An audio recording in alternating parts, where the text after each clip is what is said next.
to tell more about the Division universe?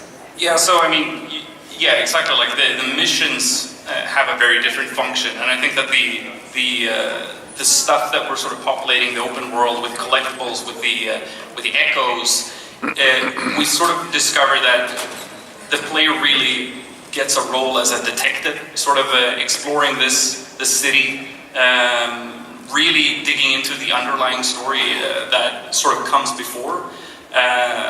And I mean, there's a ton of things going on, and that is really where all of the sort of artwork that we're doing and building up these environments.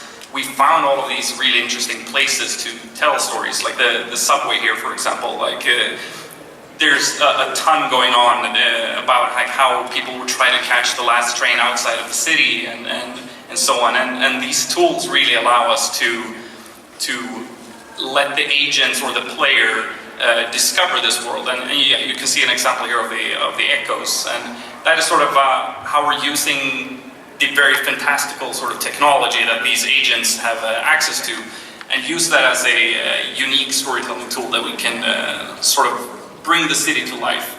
Because in the very presence of the game, there's much more focus on fighting the factions and securing key locations and so on.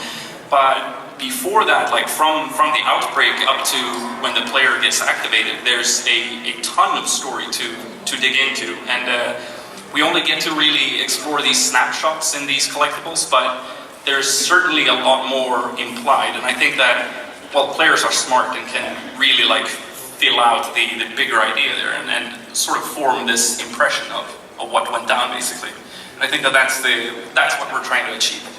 And it's not just the big events. It's not just, learning about why the virus was released. It's also small slices of life of how people were living and how people were getting to know each other. So we have a huge amount of collectibles within the game, and that's the best way to tell the story within a non-linear, open world, co-op focused type of game. So we take a lot of attention, a lot of pride in those collectibles.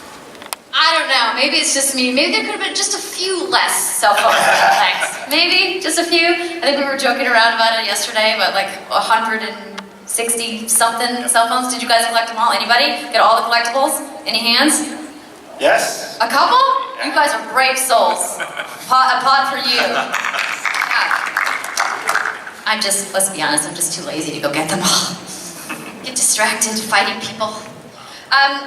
So, let's talk a little bit about the Division 2. So, clearly set 7 months after the first game, which was very distinctly set at Black Friday. So, timeline is very important to the overall narrative of this. It seems to be a pretty big part of this franchise. Can you walk us through the thought process there and why timeline is so important to the world building of the Division? Yeah, so like Julian spoke about, like focusing on the environment, we put in an equal amount of care into thinking about causality and the big events that form sort of evolves these places. And I think with the first game we had a really tight timeline. It's basically Black Friday and then a month forward. And with the Division 2, we're obviously adding another 7 months to the timeline, which sort of makes us have to really think about, well, what would actually happen after 7 months of this? Like, the crisis isn't resolved, things aren't back to normal. So, realistically, people would have to adapt to circumstance. They would have to find some sort of normality in the abnormal, and try to find ways to survive and to live on, basically. I mean, it's not just about getting food and water, it's also about keeping morale up. It's about keeping safe from hostile groups and all of that stuff.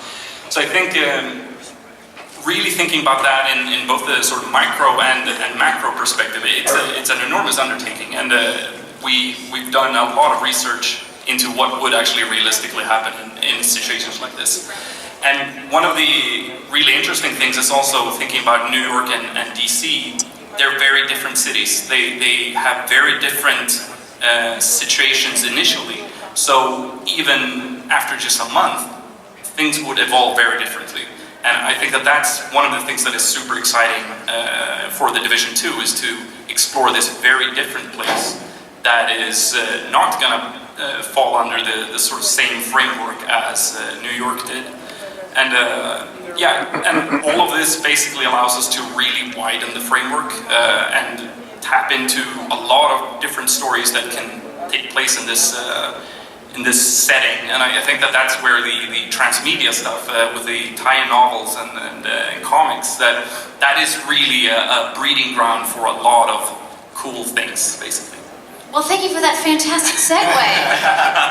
Speaking of the timeline, so obviously writer Alex Irvine is not new to the Division franchise.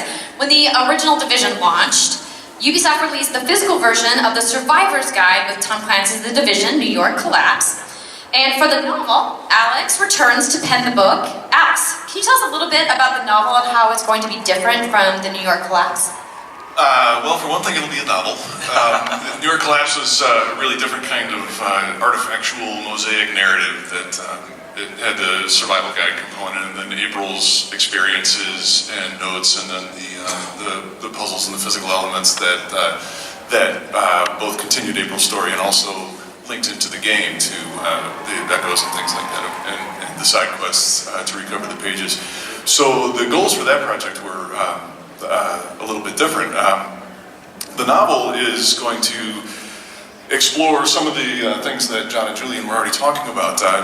What's happening in these 7 months, and it's also going to pick up April's story, and we're going to find out what she's been up to. And another thing that I was really curious about in the first game, the story of the first game is what does this look like everywhere else?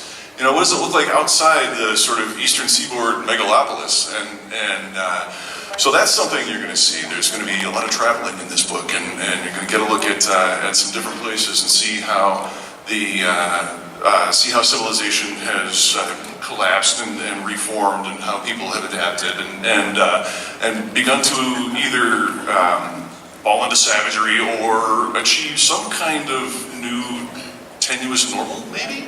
And without getting into too much detail, that's what this book is going to be after.